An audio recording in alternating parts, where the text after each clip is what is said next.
માંગણીના માર્ગના અંદર તમને અસંતુષ્ટિ જ મળશે, ક્યારે સંતુષ્ટિ નહીં મળે.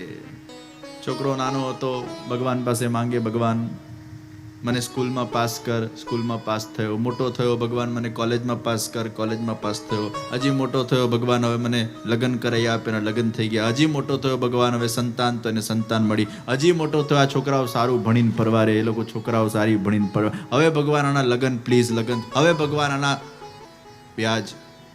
હવે ભગવાન મારી હેલ્થ થોડી સારી રહે. હવે ભગવાન કે બોલ શું જોઈએ તને? બસ ભગવાન આ રીતે છે ને તંદુરસ્તીમાં જ મને ઉપાડી લે. મારે રીબાવું નથી, મને બેડ રેસ્ટ જોઈતો નથી, મારે આમ પેલું નળીઓથી પેટમાં ભોજન કરવું પડે, આ બધી વ્યવસ્થાઓ જોઈતી નથી. હવે આ તંદુરસ્તીમાં જ તું મને ઉપાડી લે. પાછું બંધન આવ્યું. જ્યાં તમે બંધન નાખ્યું કે મને ભગવાન આવું જોઈએ છે, મારી આવી ઈચ્છા છે, ત્યાં જ તમે અશાંતિને નોતરો છો. એના કરતાં તમારા જાતને એવું કહો, ભગવાન મને જે સ્થિતિમાં રાખે, ભગવાન મને જે આપે, ભગવાન મને જેવી રીતે રાખે, અરે કદાચ મારે રીબાવાનું પણ હશે તો એ રીબાવાનું પણ મને મંજૂર છે, અને તંદુરસ્તીમાં વિદાય લેવાની હશે તો એ તંદુરસ્તીની વિદાય પણ મને મંજૂર છે. હરી કરે સો ખરીનો સિદ્ધાંત જેના જીવનમાં છે એ બંને પરિસ્થિતિઓનું સ્વાગત કરી શકે છે. પણ જ્યાં તમે એવું મનમાં નક્કી કર્યું કે આ મને નથી જોઈતું અને આ જોઈએ છે, એટલે બંધાયા. અને આ બંધન જ અશાંતિનું સૌથી મોટું કારણ છે. Don't conflict with your life. You always conflict when you are creating a concept, I want this, and if you don't get it, then you become unhappy. I want this નો કોન્સેપ્ટ રાખજો, પણ એ ન મળે તો plan બી ને plan C રાખજો. ત્યાં વિવેક બુદ્ધિથી નિજે છાત કરીશ. આજે ઘણા લોકો ડિપ્રેસ થઈ જાય છે, ડિપ્રેશનમાં ખોટું પગલું ભરી દે છે. અને મારા હિસાબે ડિપ્રેશનની પરિભાષા શું? મનનું મૃત્યુ, એનું જ નામ ડિપ્રેશન છે. મન વ્યક્તિનું મરી જાય એટલે ડિપ્રેશન. 3 લૌકિક વિવેક છે. પહેલો લૌકિક વિવેક કયો? Accepting the nature of an individual as it is. બીજું, understanding the nature of an individual. ત્રીજું, adjusting yourself with the nature of an individual. આ 3 લૌકિક વિવેક છે. પહેલું, accepting the nature. જે વ્યક્તિ જેવો છે એવો જ રહેવાનો છે, એમાં કોઈ પરિવર્તન આવવાનું નથી. આપણે બધા દુઃખી કેમ થઈએ છીએ? કારણ કે આપણે એક્સપેક્ટ કરીએ છીએ કે આ વ્યક્તિમાં, આના સ્વભાવમાં પરિવર્તન આવે, અને ક્યારેય આવતું નથી, એટલે આપણું મન અશાંત થાય છે. પણ when you accept the individual as it is, આમાં કંઈ જ પરિવર્તન આવવાનો નથી, આ જે છે એવો જ કે એવી જ રહેવાની છે, ત્યારે તમારો જોવાનો નજરિયો બદલાઈ જાય છે. પાગલને કેવું આપણે એક્સેપ્ટ કરી લઈએ છીએ? પાગલ છે તો પાગલ છે, ફૂલ સ્ટોપ. એમ તમારા ઘરે કદાચ ઘરવાળા ગુસ્સાવાળા હોય, 1-2 વાર 5 વાર 10 વાર ગુસ્સો કરે, પછી સ્વીકારી લો. તમે તમારા જાતને એવું નહીં કહો કે આ કેમ ગુસ્સો કરે છે, આ કેમ ગુસ્સો કરે છે, આ કેમ ગુસ્સો કરે છે. જેટલા પ્રશ્ન પૂછશો અશાંતિ વધશે. એના કરતાં તમારા જાતને કહો આ ગુસ્સાવાળો છે, ફૂલ સ્ટોપ, સ્વીકાર, એક્સેપ્ટ. અને એકવાર સ્વીકારી લીધું ને પછી પેલો ગુસ્સો કરશે ને તો આપણને બહુ મજા આવશે. આહ, કેવી સરસ એની આંખો છે, લાલ લાલ, વાહ, ગુસ્સા કરને કી ક્યા અદા હૈ, વાહ, ગુસ્સા ભી એસા હોના ચાહીએ. એ ગુસ્સાને તમે એકવાર સ્વીકારી લો ને. દરેક વસ્તુને આ જીવનમાં પચાવવી પડે ભાઈ. એકવાર પચી જાય ને પછી રાહત થઈ જાય. ખાવાની વસ્તુ પણ પચી જાય પછી રાહત થાય, એમ વ્યક્તિનો સ્વભાવ પણ પચી જાય પછી રાહત થાય. પણ જો સ્વભાવનો અપચો કરશો ને તો પેલું નડ્યા કરશે, નડ્યા કરશે, નડ્યા કરશે. અને આ દુનિયામાં ઇનડાઇજેશન જેવો રોગ એ બીજો કોઈ રોગ નથી. પેટ બગડે તો આખું શરીર બગડે, એમ મન બગડે તો આખું જીવન બગડે. એ મનને બગાડતા નહીં, કોઈકના સ્વભાવથી. સ્વભાવને પણ પચાવવું પડે ભાઈ. Digest the nature of an individual, because you cannot change the nature of an individual. What it is as it is. પ્રકૃતિને આપણે બદલી શકીએ છીએ. વરસાદ આવે તો આપણે રેનકોટ પહેરીએ છીએ, ગરમી લાગે તો આપણે એવા કપડાં પહેરીએ છીએ, ઠંડી લાગે તો આપણે સ્વેટર પહેરીએ છીએ. આપણે પ્રકૃતિ પ્રમાણે ચાલીએ છીએ. પ્રકૃતિ આપણા પ્રમાણે ચાલે છે? ના. ऋतु अनुसार हम अपने मन को जैसे बदलते हैं, उसी प्रकार व्यक्ति के स्वभाव के अनुसार व्यक्ति को अपने आप को उसमें मोल्ड करना पड़ता है, उसके साथ एडजस्ट करना पड़ता है, उसको एक्सेप्ट करना पड़ता है और उसको अंडरस्टैंड करना पड़ता है. एक्सेप्टिंग, અંડરસ્ટેન્ડિંગ એન્ડ એડજસ્ટિંગ, આ ત્રણ ગુણ જે વ્યક્તિના અંદર, આ ત્રણ વિવેક જે વ્યક્તિના અંદર, વ્યવહારિક જગતના અંદર છે, એ વ્યક્તિ હંમેશા સુખી થઈ શકે છે. એ ક્યારે પણ દુઃખી થતો નથી, કારણ કે એના અંદર આ ત્રણ મુખ્ય ગુણો છે. હવે આપણે આનું ઊંધું કરીએ છીએ, આપણે એક્સેપ્ટ જ કરતા નથી અને ઉલટું પ્રશ્ન કર્યા કરીએ, કેમ આવો, અને પછી પાછી મુદત પાડીએ. આ જ્યાં સુધી આના સ્વભાવને બદલશે નહીં ત્યાં સુધી મને ગમશે નહીં, એટલે જિંદગી ભર એવો ને એવો જ રહે. એ રાહ જોઈને બેઠો હોય ક્યારે બદલાય, ક્યારે બદલાય. એ નહીં બદલાય. You have to use to it, and we have this tendency to get ourselves used to it, but we don't want to. આ મારા વંદનાબેન અહીંયા બેઠા છે, ચૂના ભટ્ટીમાં રહે છે. એ સૂઈ ગયા હતા, હમણાં જાગ્યા, નામ લીધું એટલે. એ શાંતિથી બેઠેલા, એ ચૂના ભટ્ટીમાં રહે છે. અને તમારા ઘરના બાજુમાંથી ટ્રેન બહુ જાય ને, રેલવે સ્ટેશનના પાસે છે ને. બહુ વર્ષો પહેલાં હું નાનો હતો ત્યારે રોકાયો હતો, મને યાદ છે. એમના ઘરે બાજુમાં જ ટ્રેનો જાય, એટલી બધી ટ્રેનો આમ હોર્ન વગાડતી જાય. એકવાર એમના ત્યાં સૂતો તો મને આખી રાત ઊંઘ નથી આવી. 15-20 વર્ષ પહેલાંની વાત છે. એ વખતે મારી ઉંમર કેટલી ખબર નહીં. એ મને યાદ છે કે એમના ઘરે ઊંઘ્યો નહોતો. પણ હવે એમને તમે પૂછો ને, તમને ઊંઘ આવે છે? હવે કદાચ જો ટ્રેન ના જાય ને તો એમને ઊંઘ ના આવે. હવે એની આદત પડી ગઈ કે ટ્રેનના હોર્નની એવી આદત પડી ગઈ કે હવે જ્યાં સુધી પેલો હોર્ન ના વાગે, કારણ કે હવે એને સ્વીકારતા ગયા, જે છે આ જ છે, જે છે આ જ છે, જે છે આ જ છે. આના સાથે જ રહેવું પડશે, આના સાથે જ જીવવું પડશે. આ જ જીવન છે, અહીંયા જ જીવન છે. ઘર બદલાય એવી કોઈ સંભાવના નથી. Accept, adjust, understand. અને પછી કેવું મન માની જાય છે, પછી એ હોર્ન આપણને અખરતું નથી. જ્યાં 3 સૂત્ર તમારા જીવનમાં તમે ઇમ્પ્લિમેન્ટ કરી નાખ્યા, પછી જીવનના અંદર કેટલાય શોર ગશોલ તમારા આજુબાજુ ચાલ્યા કરે, કેટલાય કાંટાઓ આજુબાજુ હોય, પણ તમે હંમેશા ફૂલ બનીને એમાંથી સુગંધને પસરાવ્યા કરતા હો છો. એ કાંટાઓ તમને અફેક્ટ નથી કરતા, કારણ કે તમે ફૂલ બની ગયા છો અને કાંટાઓના આદિ બની ગયા છો. મને એક જણાએ પૂછ્યું, how to have a problem free life, સમસ્યા વગરનું જીવન કઈ રીતે પ્રાપ્ત થાય? એટલે મેં એને જવાબ આપ્યો, to expect a problem free life is the biggest problem of the life. To expect a problem free life is the biggest problem of the life. क्या जीवन समस्या के बिना हो सकता है? नहीं. क्या जीवन प्रॉब्लम्स के बिना हो सकता है? नहीं. एक समुद्र कभी भी ऐसा एक्सपेक्ट नहीं कर सकता कि मुझे एक लहरों के बिना का जीवन मिले. अरे समुद्र, अगर समुद्र है तो लहरें आएंगी ही. एक फूल कभी भी ऐसा एक्सपेक्ट नहीं कर सकता कि मुझे कांटे बिना का जीवन मिले. अगर तू फूल बना है तो कांटे तुझे मिलने ही वाले हैं. पतझड़ का भी कभी सामना करना पड़ता है. એ વાવાઝોડાનો એ સામનો કરવો પડે.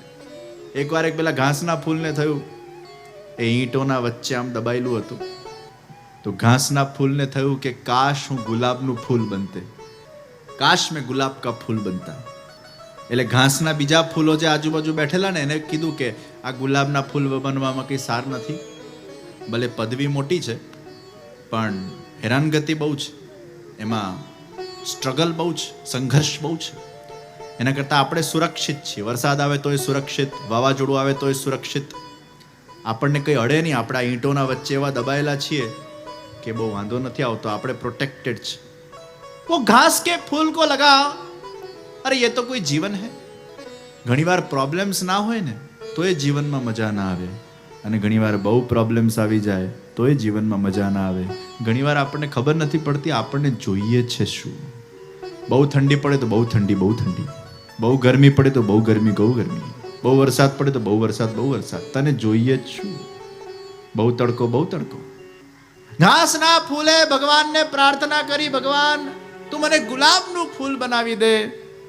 ભગવાને વરદાન આપ્યું, ઘાસના ફૂલ ગુલાબનું ફૂલ બની ગયો. અને જ્યાં એ ગુલાબનું ફૂલ બન્યો, કાંટાઓના વચ્ચે રહેવા લાગ્યો. એવા વાવાઝોડા આવ્યા, એવા વરસાદો પડ્યા, એ ગુલાબનું ફૂલ છિન્ન ભિન્ન થઈને એની પંખુડીઓ એ વિખરાવા લાગી અને જમીન પર પડવા લાગી. અને એ ગુલાબના ફૂલે જ્યારે જમીન પર પડીને પેલા ઘાસના ફૂલ સાથે જ્યારે મુલાકાત કરી, ત્યારે પેલા ઘાસના ફૂલે હસતા હસતા કીધું, મેં તને ના પાડી હતી ગુલાબ બનવામાં કંઈ જ સાર નથી, ખોટો તું ગુલાબ બન્યો, ખોટો તું હેરાન થયો. ત્યારે ગુલાબના ફૂલે કીધું, અરે ઘાસના ફૂલ, એકવાર તું આ એક્સપિરિયન્સ તો કરી જો, ગુલાબના ફૂલ બની તો જો, એનો આનંદ જ કંઈ અલગ છે. અરે बिखरना तो सबको है, मरना तो सबको है, लेकिन मैं जी कर मरा हूं. समस्या बिना का जीवन क्या जीवन है, संघर्ष बिना का जीवन क्या जीवन है. एक बार गुलाब के फूल बनकर तो देखो, जी कर तो देखो, संघर्ष भी हमारे लिए सहज बन जाएगी. तो कोणा जीवનમાં પ્રોબ્લેમો નથી ભાઈ. Expecting a problem-free life is the biggest problem. We live with the problem. આ કેમ પ્રોબ્લેમ આવ્યો, આ ક્વેશ્ચન જવા દો. આ છે, મારે આના સાથે જીવવાનું છે. ચેલેન્જીસ એ જીવનનો નિયમ છે. સમુદ્ર હશે ત્યાં લહેરો આવશે. જ્યાં એક્સપેક્ટેશન આવી ત્યાં બંધાયા. તો આગ્રહ વૃત્તિ રાખવી, પણ અગર એ ઈચ્છા પૂરી ન થાય તો નિજે ઈચ્છાત કરિષ્યતિ. એક્સેપ્ટિંગ, એડજસ્ટિંગ એન્ડ અન્ડરસ્ટેન્ડિંગ, આ સૂત્રોને જીવનના અંદર ક્યાંક ને ક્યાંક ઇમ્પ્લિમેન્ટ કરાવીને પોતાના દ્રષ્ટિકોણને બદલવાની જરૂર છે. ઘણીવાર નાના માણસોને એવું લાગે આ મોટા માણસો કેટલા સુખી, ઘાસના ફૂલને થયું ગુલાબનો ફૂલ કેટલો સુખી. પણ ગુલાબ બને ત્યારે ખબર પડે કે એને કેટલું દુઃખ છે ભાઈ. ગરીબોને એવું લાગે અમીરો કેટલા સુખી. ના, ગરીબોના જીવનમાં એના પ્રોબ્લેમ્સ તો અમીરોના જીવનમાં એનાથી મોટા પ્રોબ્લેમ્સ હોય.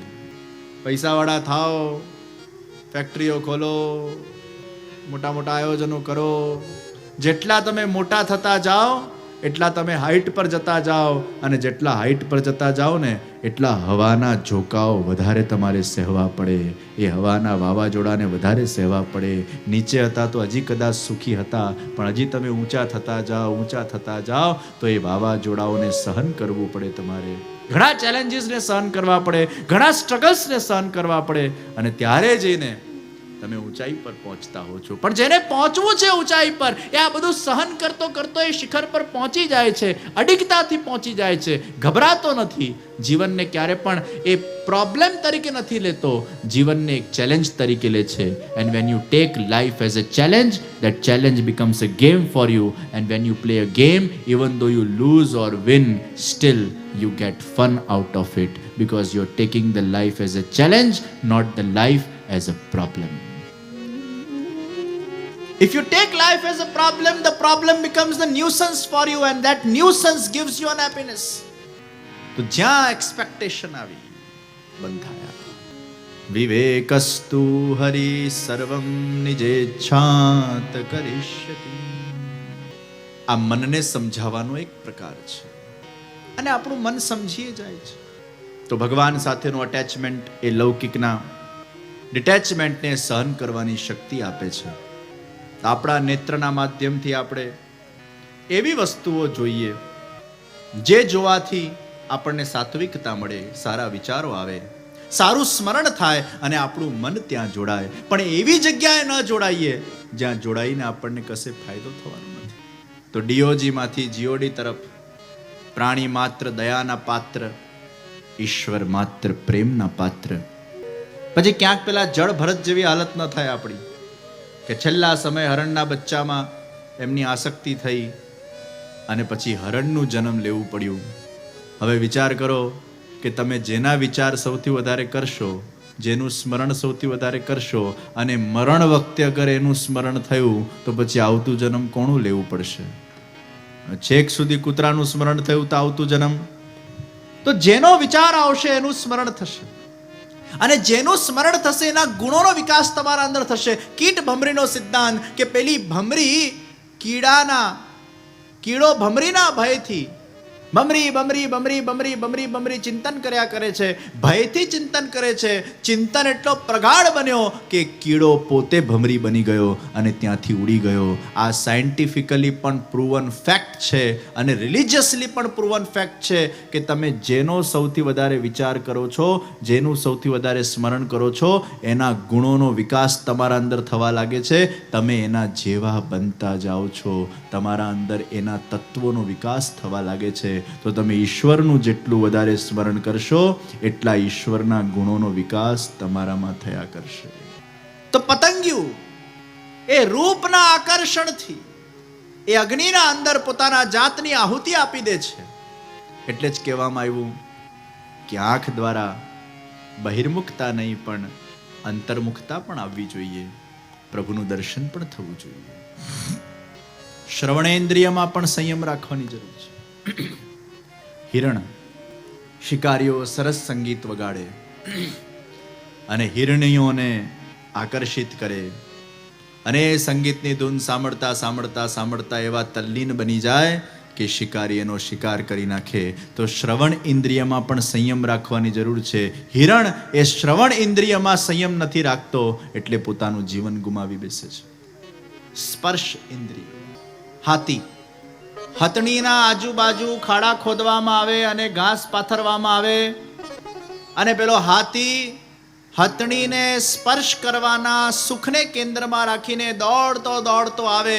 એને એવું લાગે અહીંયા જમીન છે પણ ખાડાના ઉપર ઘાસ પાથરેલી હોય છે અને એ ખાડામાં પડે છે અને બિચારાને રીબાઈ રીબાઈ રીબાઈ રીબાઈને મારી નાખવામાં આવે છે. તો એ સ્પર્શેન્દ્રિય, એમાં જો સંયમ નહીં હોય તો પણ જીવન ગુમાવવું પડે છે. ઘ્રાણેન્દ્રિય, ભમરો કમળના વચ્ચે જઈને રહે અને એ કમળની સુગંધમાં એટલો આસક્ત થઈ જાય છે કે ભમરો ધારે તો કમળમાંથી બહાર નીકળી શકે છે પણ એ કમળના જ અંદર એ સુગંધમાં, એ નશામાં એવો વ્યસ્ત થઈ જાય છે કે એકવાર હાથીઓનું ઝુંડ આવે છે અને હાથીનો એક પગ એ કમળ પર પડે છે અને ભમરો ત્યાંનો ત્યાં જ અચ્યુતમ કેશવમ માધવમ થઈ જાય છે. એ ગ્રહણ ઇન્દ્રિય પર સંયમ રાખી શકતો નથી. સ્વાદ, જીહ્વા, માછલી, એને સ્વાદ પર કંટ્રોલ નથી. એટલે જ પેલું લોટ બાંધીને જ્યારે પાણીમાં નાખવામાં આવે છે અને સ્વાદથી લલચાઈને, જીહ્વાથી લલચાઈને ખાવા જાય છે અને એનો શિકાર થઈ જાય છે.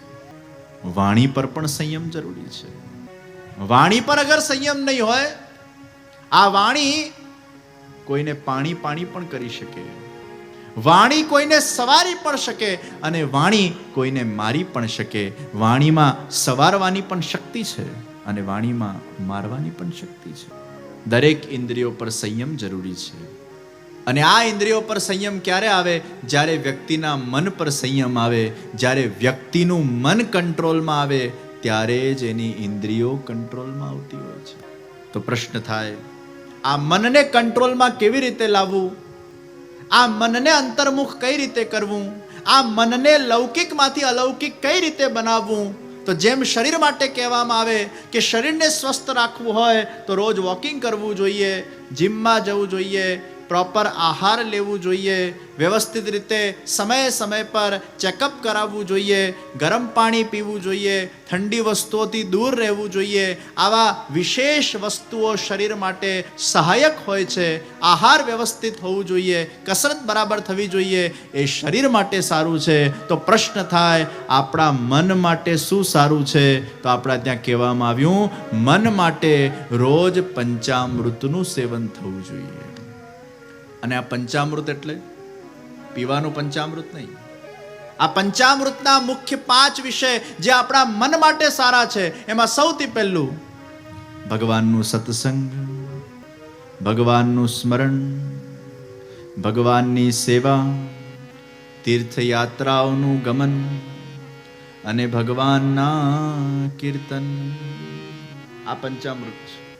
જે નિત્ય ભગવાનની સેવા કરે છે, નિત્ય ભગવાનના કીર્તન સાંભળે છે, જે નિત્ય ભગવાનની કથાનું શ્રવણ કરે છે, તીર્થયાત્રાઓ કરે છે, સ્મરણ કરે છે, આ પંચામૃત જેના જીવનના અંદર છે એનું મન ધીરે ધીરે ધીરે કરતા કરતા અલૌકિક બનવા લાગે છે. તમારે આ પંચામૃતનું રોજ સેવન કરવાનું છે. તમારા વ્યસ્ત સ્કેડ્યુલમાંથી રોજ તમારે આ પંચામૃતના સેવન કરવા માટે સમય કાઢવો જોઈએ. જેટલું આપણે શરીરને સાચવીએ છીએ એટલું જ મનને સાચવવું જોઈએ. શરીર રૂપી ગાડીને આ મન ચલાવે છે. ગાડી વોશ પર આપણે ધ્યાન આપીએ છીએ પણ મન વોશ પર ધ્યાન નથી આપતા. શરીર માટે અગર બ્યુટી પાર્લર છે તો મન માટે આ સત્સંગ પાર્લર છે. જે મનને પોષણ આપે, જે મનને વિચાર આપે, જે મનને ચિંતન આપે, જે મનને જ્ઞાન આપે, જે મનને દિશા આપે. અને આ દુનિયામાં તમે કેટલું પણ શરીરને સાચવશો પણ મનને નહીં સાચવો, કારણ કે મન અગર અશાંત થયું તો શરીર અશાંત છે, મન પ્રસન્ન થયું તો શરીર પ્રસન્ન થયું. આપણે શરીર પર ધ્યાન આપીએ છીએ, મન પર નથી આપતા. વિદેશની એક બહુ મોટી અભિનેત્રી મર્લિન મનરો, એના પાસે રૂપ હતું, સમૃદ્ધિ હતી, સુખ હતું, સત્તા હતું, બધી વસ્તુ હતી, છતાં એને સુસાઇડ કર્યું. કેમ? શું નતું એના પાસે, પણ એને સુસાઇડ એટલે કર્યું કે એના પાસે બધી વસ્તુ હોવા છતાંય, સારું શરીર હોવા છતાંય એના મન ઉપર એનો અંકુશ નહોતો, એનું મન એના વશમાં નહોતો.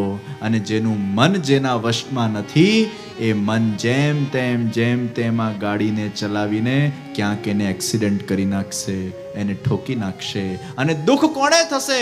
જે ગાડીમાં બેઠેલો રથી છે, જે આત્મા છે, એને દુઃખ પહોંચશે.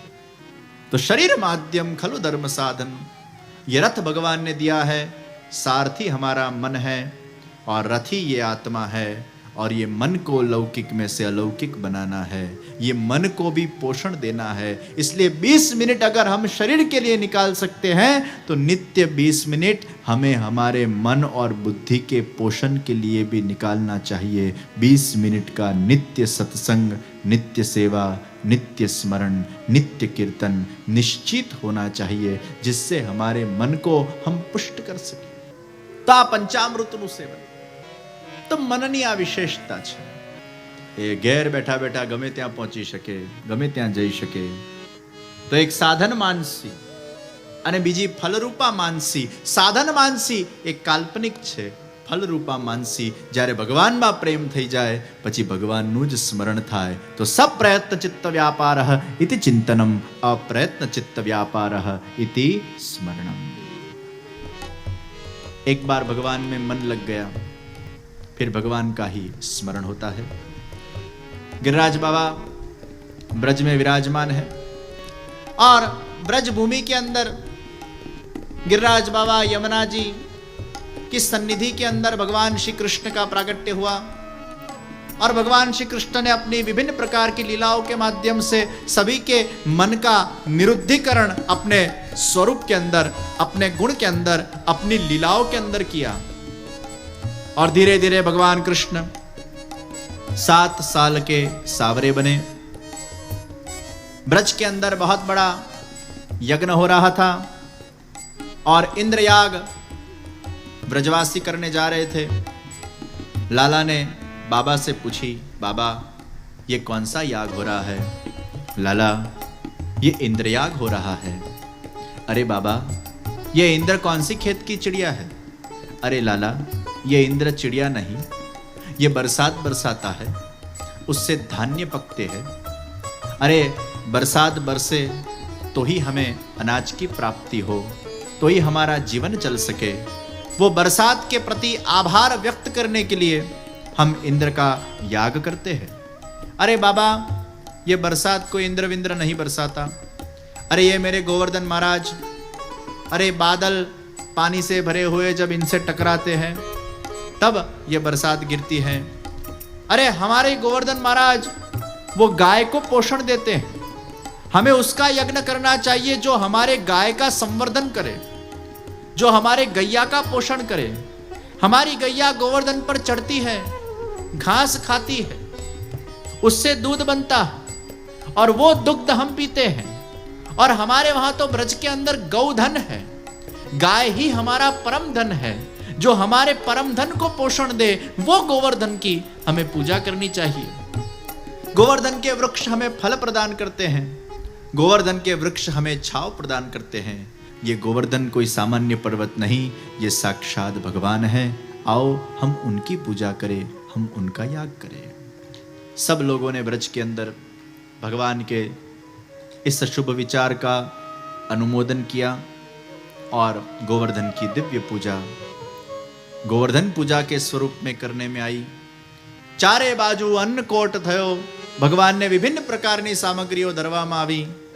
चारे बाजूथी अन्ननो कोट करवामां આવ્યો। એ ગિરિરાજ બાબા એ પ્રેમથી ભોગ આરોગી રહ્યા છે। લાલાએ કીધું ગોવર્ધન પૂજા કર્યા પછી, અન્નકૂટ ભોગ ધર્યા પછી હવે આપણે બધાએ गिरिराज बाबा ની પરિક્રમા કરવી જોઈએ। आइए आज हम यहाँ बैठकर मानसी परिक्रमा करें। भले ही वो काल्पनिक होगी, हमारे मन की जो विशेषता है कि हम बैठे बैठे कहीं भी हमारे मन को पहुंचा देते हैं। और कलयुग के अंदर ये साधन मानसी परिक्रमा का भी एक विशेष फल हमें प्राप्त होता है। मन थी आपड़ा जातने आपणे गिरिराज बाबाना ए परिक्रमाना अंदर पहोंचाड़ीए। मन थी पण अगर आपणे भगवाननुं चिंतन करीए छीए तो पण एनुं सूक्ष्म फळ आपणे प्रदान थई जाय छे। कलयुगना अंदर भगवानना ए दिव्य मनथी स्मरणने पण बहु महत्व आपवामां आव्युं छे। आइए मन को हम गिरिराज बाबा की वो दिव्य तरेटी के अंदर ले जाए और मन से गिरिराज बाबा की परिक्रमा को हम साकार करें।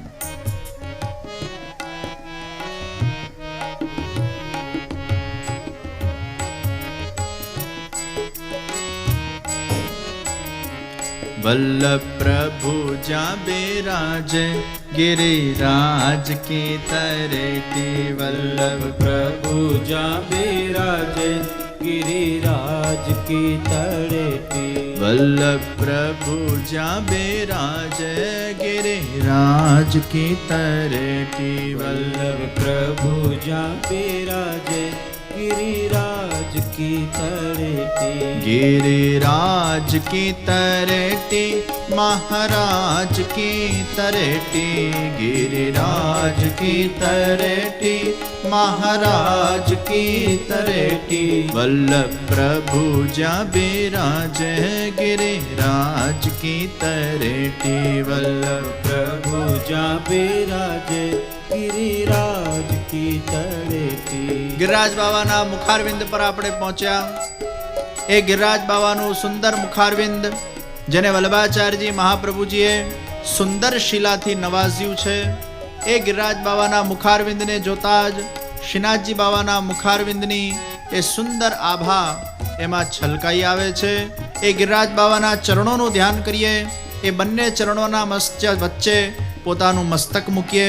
गिरिराज બાબાને માનસી પરિક્રમા કરવા માટે આપણે વિનંતી કરીએ। એ गिरिराज બાબાના સામે જગતગુરુ શ્રી વલ્લભાચાર્યજી મહાપ્રભુજીના સુંદર બેઠકજી બિરાજમાન છે અને પાછળની સાઈડ શ્રી ગુસાઈજીના બેઠકજી બિરાજમાન છે। એ વલ્લભ અને વિઠ્ઠલની બેઠકજીમાં જારી ચરણ સ્પર્શ કરીને દંડવત પ્રણામ કરીને આપણે દંડવતી શિલા પર પહોંચ્યા છે અને એ દંડવતી શિલા પર જઈને આપણે દંડવત કર્યા છે। આ એ જ દંડવતી શિલા છે કે જ્યાંથી જગતગુરુ શ્રી વલ્લભાચાર્યજી મહાપ્રભુજીએ જ્યારે આસુર વ્યામોહ લીલા કરી એ વખતે મહાપ્રભુજીનું તેજપુંજ એ દંડવતી શિલાના ઉપરથી થઈને જ गिरिराज બાબાની તરેટીના અંદર આવીને આસીન થયું હતું। એ મહાપ્રભુજીનું ત્યાં પણ સ્મરણ કરતા કરતા આઈએ પરિક્રમા કે અંદર हम आगे बढ़े।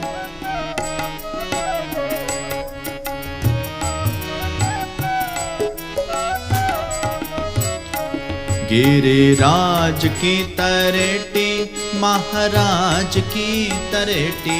गिरिराज की तरेटी महाराज की तरेटी।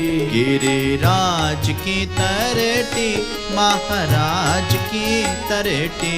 गिरिराज की तरेटी महाराज की तरेटी। वल्लभ प्रभु जा बिराज गिरिराज की तरेटी। वल्लभ प्रभु जा बिराज गिरिराज की तरेटी। वल्लभ प्रभु जा बिराज गिरिराज की तरेटी। वल्लभ प्रभु जा बिराज गिरिराज की तरेटी। बिलछू कुंड पसार करीने ઉદ્ધવ કુંડ પર આપણે પહોંચ્યા અને ત્યાંથી આગળ વધતા રાધા કુંડ ઉપર આપણે પહોંચ્યા. એ રાધા કૃષ્ણ કુંડ જે ભગવાન શ્રી કૃષ્ણએ પોતાની વાંસુરીથી બનાવ્યું છે અને રાધા કુંડ રાધાજીએ સ્વયં પોતાના નખથી પ્રગટ કરેલું છે. એ રાધા કૃષ્ણ કુંડ ભલે અલગ દેખાતું હોય પણ એમાં જળ એક જ છે. રાધા કૃષ્ણ ભલે અલગ દેખાતા હોય પણ તત્વ એક જ છે. શ્રી મહાપ્રભુજી, ગુસાઈનજી, ગોકુલનાથજી આદિના બેઠકજીના આપણે ત્યાં જારી ચરણ સ્પર્શ કર્યા છે. એ રાધા કૃષ્ણ કુંડ ઉપર જઈને બધા જ વૈષ્ણવો એ રાધે રાણીનો જય જયકાર કરી રહ્યા છે. એ રાધાજીનું નામ જપવાથી, એ રાધાજીની ભક્તિ કરવાથી, એ રાધાજીની સન્નિકટતા પ્રાપ્ત કરવાથી આપણને શ્યામ સુંદરની પ્રાપ્તિ થતી હોય છે. આइए राधा जी का भाव से गुणगान करें.